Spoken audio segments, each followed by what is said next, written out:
Developing self-discipline is absolutely a strength. It's a great skill to have, but it does come with a very important caveat. And today I want to discuss that with you, as well as a new perspective, a new way to look at self-discipline in a different sort of light. So self-discipline is a way to keep yourself on track. It's a way to kind of get yourself to do things, not just through willpower, but through kind of this skill and this habit that you build of actually going for those things that you know you need to do and maybe you don't want to do, but you're able to actually get yourself to do those things anyway by developing discipline. This is, in my mind, a skill. It is an important skill to have. It's definitely a good way to keep yourself tackling those things that you need to do and moving forward and making progress on whatever you're working on. But the caveat here is to make sure that developing that self-discipline doesn't come at the cost of flexibility and adaptation. It's one thing to be able to have this skill and develop this great habit of tackling those things and not just procrastinating on everything, but it's another to end up following it so religiously and so strictly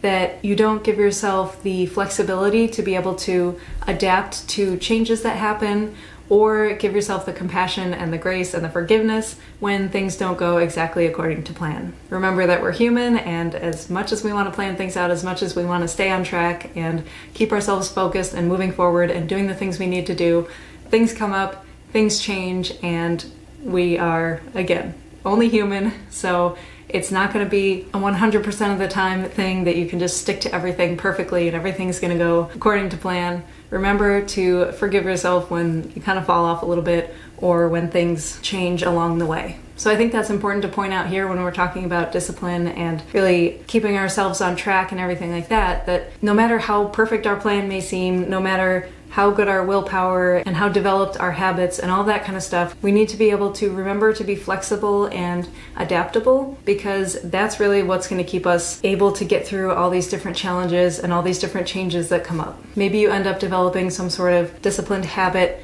that is really good for you at this point, but a year down the road, it's no longer serving you. It's taking you away from something else you need to be doing or that would be more beneficial. We need to be able to recognize those things and be able to shift our course when necessary so that we can actually accomplish those things that we're trying to do and kind of get the best results out of what we're doing. So again, it is a great skill to have. It's a great strength, but it is a skill in the list of many skills, which also needs to include things like flexibility and adaptation. When it comes to how I think about self-discipline, I like to think about it in different terms, because if we look at the term itself, discipline kind of implies punishment, and it can be used interchangeably as a word for punishment in certain cases.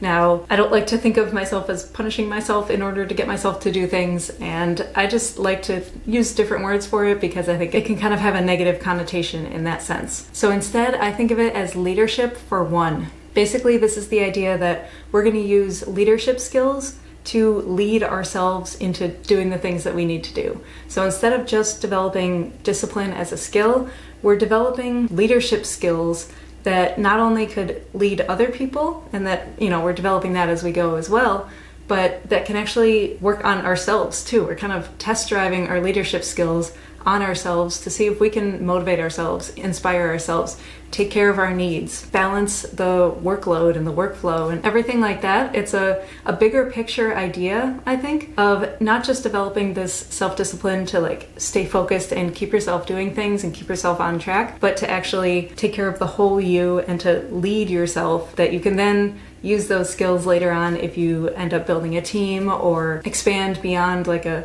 solopreneur situation where you're just trying to get those hours in and kind of get those results or whatever you're doing. Once you expand to other people, you have to start developing those kind of skills. So if we can do that ahead of time and practice with ourselves first, I think that's a pretty helpful way to do it. And it also teaches us to kind of treat ourselves as human beings and not just as robots that are going through the motion of making ourselves do things. Instead, we're understanding why we're doing things, we're keeping ourselves motivated and giving ourselves a reason to actually do those things versus just willpower. And another important thing to remember is that if we are going off on our own and trying to start a business, a nonprofit, a personal brand, trying to create our own financial independence, whatever you're starting right now, we need to note that when you go off on your own, it is a different experience. Before, when we were working for someone else in some sort of employment situation, we had leaders to be able to keep us on track, to be able to give us tasks and give us feedback, acknowledge our accomplishments, hopefully. Hopefully we had leaders to inspire and motivate us and to push us outside of our comfort zones, to push us to grow, to do a whole bunch of things, not just keep us on track, but to take care of all these sorts of different kind of needs to help us grow and to help build us into more of a leader ourselves. And by practicing those skills now as ourselves, to help ourselves kind of keep moving forward and making progress in our personal lives and our professional lives, we're kind of replacing that leader that we used to have with the leader that we're becoming. I hope that all made sense.